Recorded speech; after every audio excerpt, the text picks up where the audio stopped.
What's good, everyone? And today I will give you a beginner's basic overview of how projectiles work in video games.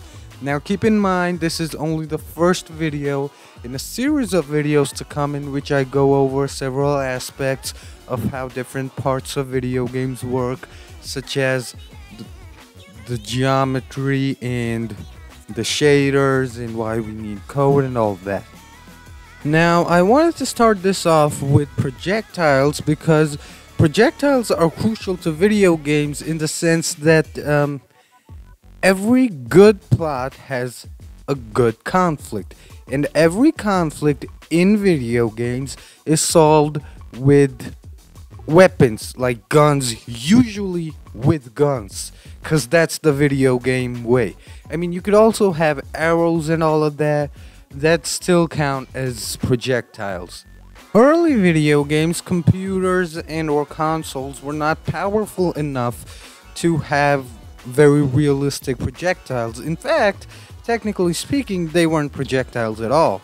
So when you'd give the input to fire, the computer would draw a straight line until it would hit an object that could not be penetrated based on programmer constraints. It would affect whatever it would hit. So for example, if it were to hit an NPC, the NPC would take damage. I mean, if it were an enemy NPC, it would take damage, and if the health of that NPC was already low, it'd die. But the problem with this particular way of firing bullets and projectiles was that this was not realistic, because the line would be drawn at that instant when the fire input is given, and at this particular instant, whatever touches the line is, well, dead or damaged for that matter. And as most of you may know, that's not how real bullets work. Bullets are fast, no doubt, but they're not instantaneous. They take some amount of time. There's a lot of variables when it comes to firing bullets or arrows or anything of that sort, and this particular method, since it was instantaneous, did not account for those variables. It would happen instantaneously. You got chamber pressure, you got bullet weight, wind effect. There's a lot of variables. Currently, the method used for projectiles is a lot more computationally expensive, but very realistic. So we're going to assign a mesh to a bullet which must look like a bullet. Please, just make it look like a bullet.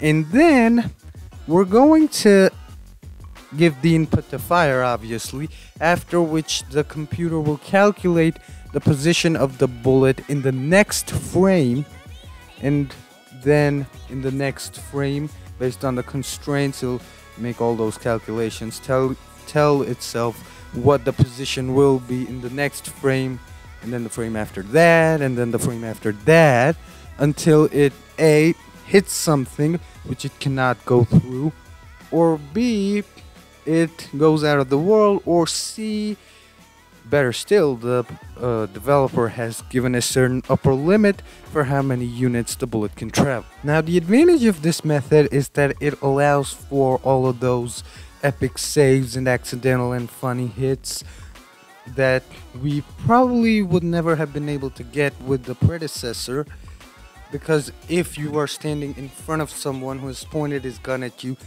given the input command, you're done. I mean, sure, this is computationally expensive, but we got computational power to spare at the present moment. And this model is not exactly perfect, so game developers have not stopped evolving their projectile technology. That's about the size of it. Make sure to leave me a like and a subscribe. As always, this is your main man, Freeman Process, signing out.